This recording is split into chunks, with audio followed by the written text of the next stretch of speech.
శ్రీమాత్రే నమః. మనకి పంచగ్రహ కూటమి మరలా ఫిబ్రవరి 17వ తేదీ రాబోతుంది. 17వ తేదీ నుంచి ఆల్మోస్ట్ మంత్ ఎండింగ్ వరకు ఉంటుంది. అంటే ముందుగా చంద్రుడు కలుస్తాడు పంచగ్రహ కూటమి. చంద్రుడు వెళ్ళిపోయిన తర్వాత 22వ తేదీ నుంచి కుజుడు వచ్చి జాయిన్ అవుతాడు. కాబట్టి మధ్యలో 1-2 డేస్ గ్యాప్ ఇచ్చి మొత్తం మీద ఒక దాదాపుగా మీకు ఒక 12-13 రోజులు పంచగ్రహ కూటమి ఉంటుంది. దీని వలన మీకు కలిగేటువంటి ఫలితాలు ఏమిటి, ఏ విషయాల పట్ల, అదేవిధంగా మీరు చూడండి, వల్ల రేపు మనం ఎప్పటి నుంచో చెప్పుకుంటూ వస్తున్నాం. చాలా విచిత్రాలు జరుగుతాయి, చాలా అప్ అండ్ డౌన్ జరుగుతాయి. అదేవిధంగా షేర్ మార్కెట్ క్రాష్ అవుతుంది, గోల్డ్ రేట్లు సిల్వర్ రేట్లు పెరగడాలు తరగడాలు విపరీతంగా అవుతుంటాయి అనుకున్నాం. మరి ఇందులో ఇన్వెస్ట్మెంట్స్ చేసే వాళ్ళ పరిస్థితి కూడా ఏంటి, దానికి కూడా అసలు ఎటువంటి జాగ్రత్తలు తీసుకోవాలి అనేటువంటి విషయాలు కూడా తెలుసుకుందాం. అయితే ఈ యొక్క అంశాలు చెప్తుంది నేనైనప్పటికీ చెప్పిస్తుంది సాక్షాత్ లలిత అమ్మవారిగా భావిస్తూ ఒక్కొక్కటిగా మనం తెలుసుకుందాం. అయితే ఈ యొక్క విషయాలు చెప్తుంది నేనైనప్పటికీ చెప్పిస్తుంది సాక్షాత్ లలిత అమ్మవారిగా భావిస్తూ ముందుగా మేషం గురించి కనుక చూసుకున్నట్లయితే మేషం వారికి మీకు లాభస్థానంలో పంచగ్రహ కూటమి ప్లస్ గ్రహణము జరుగుతుంది 17వ తేదీ. దాని తర్వాత 13 రోజులు ఉంటుందని చెప్పాను, అదే పంచగ్రహ కూటమి. మరి దీనివల్ల కలిగే ఫలితాలు ఏమిటి? గ్రహణం మన ఇండియాలో లేదు, బయట దేశాల్లో ఉంది. బయట దేశాల్లో ఉండే వారికి ఇది వర్తిస్తుంది, ఇక్కడ ఉండేటువంటి వారికి పంచగ్రహ కూటమి యొక్క ఫలితం వర్తిస్తుంది ఖచ్చితంగా, గ్రహణ ప్రభావం లేకపోయినా. పంచగ్రహ కూటమి పంచగ్రహాలు ఒకే దానిలో ఉన్నప్పుడు మీకు ఏంటంటే పర్టికులర్గా ఈ గ్రహాలు ఎప్పుడైతే ఒకే దగ్గర ఉంటాయో అన్ని రకాల లాభాలు ఇచ్చేటువంటి ప్రదేశంలో ఉన్నాయి. దీని మూలంగా ఫైనాన్షియల్ గ్రోత్ కూడా ఉంటుంది, అందులో ఎటువంటి సందేహం లేదు. కాకపోతే మీరు కొద్దిగా ఏదైనా ప్రాపర్టీ తీసుకునేటప్పుడు, ఎవరికైనా అప్పు ఇవ్వడం తీసుకోవడం లాంటివి చేసేటప్పుడు మాత్రం కాస్త జాగ్రత్తగా ఉండాలి. లాభంలో ఉన్నటువంటి అధిక గ్రహాల యొక్క సంబంధం వివాహ సంబంధించినటువంటి విషయాలు, కొంతమందితో పార్ట్నర్షిప్స్లోకి వెళ్ళడానికి, కొంతమందితో కలిసి పని చేయడానికి, సక్సెస్ రేట్ పెరగడానికి మీకు చక్కగా యోగిస్తుంది, అందులో ఎటువంటి సందేహం లేదు, గుర్తుపెట్టుకోండి. అయితే ఎంతైనప్పటికీ మీకు 12వ స్థానంలో శని నుండి ఏలినాడు శని యొక్క ప్రభావం నడుస్తుంది కాబట్టి కాస్త మీరు గోవులకు బెల్లం తినిపించడము, మీకు దగ్గరలో గణపతి ఆలయం ఉన్నట్లయితే గణపతి ఆలయాలకు వెళ్ళడము, సూర్య భగవాను చూస్తూ సూర్య నమస్కారాలు చేసుకోవడము, అర్ఘ్యం వదలడం లాంటివి చేస్తూ ఉండండి. ఖచ్చితంగా మీకు బాగుంటుంది, అందులో ఎటువంటి సందేహం లేదు, గుర్తుపెట్టుకోండి. ఇక మీరు ఈ సర్వసాధారణంగానే మేషం వారికి పూర్వజన్మ కర్మ అనేటువంటిది అప్పు రూపంలో ఇబ్బంది పెడుతూ ఉంటుంది. కాబట్టి ఎవరికైనా అప్పులు ఇవ్వడం, అప్పు తీసుకునేటువంటి విషయంలో చాలా జాగ్రత్తగా ఉండాలి. అదేవిధంగా ఈ లాభస్థానంలో గ్రహాలు, లాభస్థానంలో గ్రహణం అనేటువంటిది మంచిది అనేటువంటిది గుర్తుపెట్టుకోండి. కాకపోతే లాభంలో అధిక గ్రహాలు ఉన్నప్పుడు కాస్త వివాహ జీవితం మీద ఎఫెక్ట్ పడుతూ ఉంటుంది. అంటే మీ ఎంజాయ్ మీరు చూసుకుంటున్నారు, ఇంట్లో వాళ్ళని పట్టించుకోవట్లేదు అనేటువంటిది, అది కొద్దిగా మిమ్మల్ని ఇబ్బంది పెడుతూ ఉంటుంది. ఆ యొక్క విషయాల పట్ల కాస్త జాగ్రత్తగా ఉండాలి. కొత్త అగ్రిమెంట్స్ అవుతాయి, కొత్త పరిచయాలు ఏర్పడతాయి, ప్రదేశం మారడం కూడా జరుగుతుంది పంచగ్రహ కూటమి మూలంగా.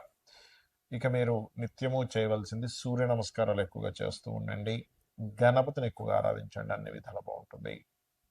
ముఖ్యంగా ఈ పంచగ్రహ కూటమి ఏర్పడినందుకు మనం లాస్ట్ టైం జనవరి మాసంలో కూడా పంచగ్రహ కూటమి ఏర్పడింది. ఆ సమయంలో చండీ హోమం అందరికీ ఫ్రీగా చేసి పెట్టాము.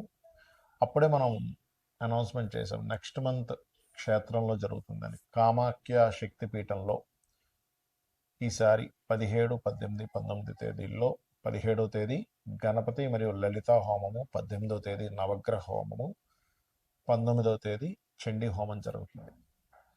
ఆ హోమం జరిగిన తర్వాత రుద్రాక్ష, ఆ హోమంలో పూజలో పెట్టినటువంటి రుద్రాక్ష మరియు అదేవిధంగా హోమ భస్మము, ప్రసాదము, డ్రై ఫ్రూట్స్ ప్రసాదము, మరియు అదేవిధంగా ఆ యొక్క సింధూర్, మనకి ఏదైతే అమ్మవారి యొక్క బొట్టు ఏదైతే ఉంటుందో అది కూడా మీకు పంపించడం జరుగుతుంది. ఎవరికైనా ఇంట్రెస్ట్ ఉన్న వాళ్ళు తీసుకోవచ్చు. అయితే ఇక్కడ గ్రహణం వేరే దేశాల్లో ఉన్నప్పుడు మరి ఆ యొక్క దేశాలలో ఉండేటువంటి వారికి మాత్రమే ఈ గ్రహణ ప్రభావం పడుతుంది. గుర్తుపెట్టుకోండి. ఇండియాలో ఉండే వాళ్ళకి కాదు, ఇండియాలో ఉండేటువంటి స్త్రీమూర్తి ఎవరు కూడా గర్భంతో ఉన్నటువంటి వారు దాని గురించి ఏమీ టెన్షన్ పడాల్సిన అవసరం లేదు. రైట్. మరి వేరే దేశాల్లో ఉండేటువంటి వారు అక్కడ మీరు ఒకవేళ గ్రహణం ఎఫెక్ట్ పడింది, పిల్లలు ఒక్కోసారి అక్కడ ఉంటారు, తల్లిదండ్రులు ఇక్కడ ఉంటారు, వాళ్ళ పేరు మీద ఇక్కడ మీరు దానం ఇవ్వచ్చు. ఏమేమి ఇవ్వాలి దానాలు చూసుకున్నట్లయితే బియ్యము, గోధుమలు, మినుములు, నువ్వులు మరియు అదేవిధంగా కందులు, ఉలవలు కూడా ఇవ్వచ్చు. దీంతోపాటు సూర్య చంద్ర ప్రతిమలు వెండివే ఇవ్వాలని రూల్ లేదు, ఏ మెటల్ అయినా ఇవ్వచ్చు. 2 నాగపడగలు లాంటివి ఇవ్వాలి. అదేవిధంగా మీరు వీటితో పాటు ఒక చిన్న ఇత్తడికి సంబంధించిన చిన్న గిన్నె తీసుకొని అందులో ఆవు నెయ్యి ప్యాకెట్ పెట్టేసి దానం ఇచ్చినట్లయితే చాలా చక్కటి ఫలితాలు ఉంటాయి. గుర్తుపెట్టుకోండి. అలాగే గ్రహణ సమయంలో మీకు ఏదైనా సమస్య ఉన్నట్లయితే ఆ సమస్యకు సంబంధించిన, ఎందుకంటే ఇక్కడ ఇండియాలో లేదు కదా అని టెన్షన్ ఇది అవ్వక్కర్లేదు. ఇండియాలో లేదు, కానీ ఇండియాలో లేకపోయినప్పటికీ గ్రహణ సమయంలో మీరు చేసుకునేటువంటి జపము యొక్క ఫలితము పూర్తిగా కలుగుతుంది. గుర్తుపెట్టుకోండి. ఓకే.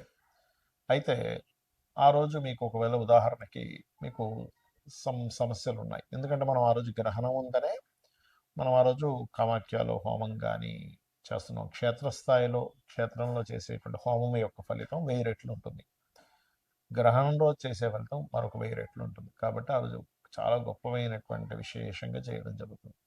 సరే, మీరు మీ మటుకు మీరు ఏదైనా మంత్రం చేసుకోవాలి, మీ ఇష్టదైవ మంత్రం చేసుకోవచ్చు, మీ గురువుల దగ్గర పొందిన మంత్రాన్ని మీరు చేసుకోవచ్చు చక్కగా, మరి ఎటువంటి సందేహం లేదు. అలాగే ఇక్కడ మీరు ఏదైతే లలిత అమ్మవారికి సంబంధించిన అనుకుంటారు, లలిత సహస్రనామాలు, విష్ణు సహస్రనామాలు, శివ సహస్రనామాలు కూడా చేసుకోవచ్చు. దీంతోపాటు ఫైనాన్షియల్ ఇబ్బంది పడుతున్నటువంటి వారు ఓం సంపత్కరీ సమారూఢ సింధుర వ్రత సేవితాయ నమః అని చేసుకోవచ్చు.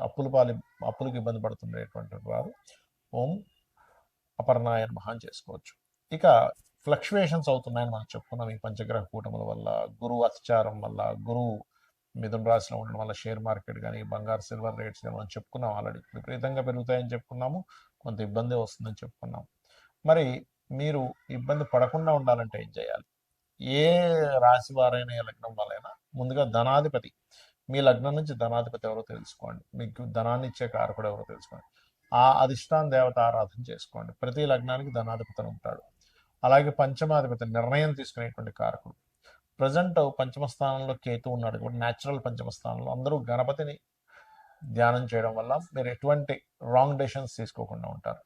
అలాగే మీ లగ్నం నుంచి పంచమాధిపతిని చేయడం వల్ల మీరు రైట్ టైంలో రైట్ డెసిషన్ తీసుకోవడం జరుగుతుంది. అలాగే ఇక్కడ మరొక విషయం ఏంటంటే లాభాధిపతి, వ్యయాధిపతి అంటే ఇన్వెస్ట్మెంట్స్ కారకుడు ఎవరైతే ఉన్నారంటే 12వ స్థానాధిపతి ఎవరో తెలుసుకొని దానికి సంబంధించిన దానము చేయాలి. లాభాధిపతిని చేయడం వల్ల ఏమవుతుందంటే సక్సెస్ రేట్ అనేది పెరుగుతుంది. ఇప్పుడు చూడండి, చాలామంది పలానా తక్కువ ఉన్నప్పుడు కొన్నామండి, పెరిగినప్పుడు భలే లాభాలు వచ్చాయని ఆనందపడ్డ వాళ్ళు ఉన్నారు సొసైటీలో. ఇప్పుడు అయ్యో అనవసరంగా ఎక్కువ ఉన్నప్పుడు కొని ఇప్పుడు తగ్గాయని చెప్పి బాధపడ్డ వాళ్ళు ఉన్నారు. 2 రకాలుగా ఉంది ఇప్పుడు ప్రస్తుత పరిస్థితి. కానీ మీరు ఎక్కడా కూడా ఎక్కువగా ఉండి కొన్నప్పుడు తగ్గిపోయి ఇబ్బంది పడకుండా ఉండాలంటే ఈ నలుగురు అంటే ధనాధిపతి, పంచమాధిపతి ఆలోచనాకారకుడు, లాభాధిపతి, వ్యయాధిపతి మీ లగ్నం నుంచి ఎవరు ఏ ఫలితాలు ఇస్తున్నారో తెలుసుకొని దానికి సంబంధించిన దానము మంత్రము చేయడం ద్వారా అనవసరంగా మీరు రాంగ్ ఇన్వెస్ట్మెంట్ చేసి ఇబ్బంది పడకుండా ఉండగలుగుతారు. గుర్తుపెట్టుకోండి. అలాగే ఈ యొక్క బంగారం, సిల్వర్ యొక్క రేట్లు ఈ ఒక్కరోజు కాదు, గుర్తుపెట్టుకోండి. ఇది ఒక 1.5 year వరకు ఫ్లక్చువేషన్స్ జరుగుతూనే ఉంటాయి. విపరీతంగా పెరుగుతూ ఉంటుంది, విపరీతంగా తగ్గుతూ ఉంటుంది. కాబట్టి don't worry. Long term investment చేసే వాళ్ళకి ఇబ్బంది ఏమీ ఉండదు. గుర్తుపెట్టుకోండి. శ్రీమాత్రే నమః.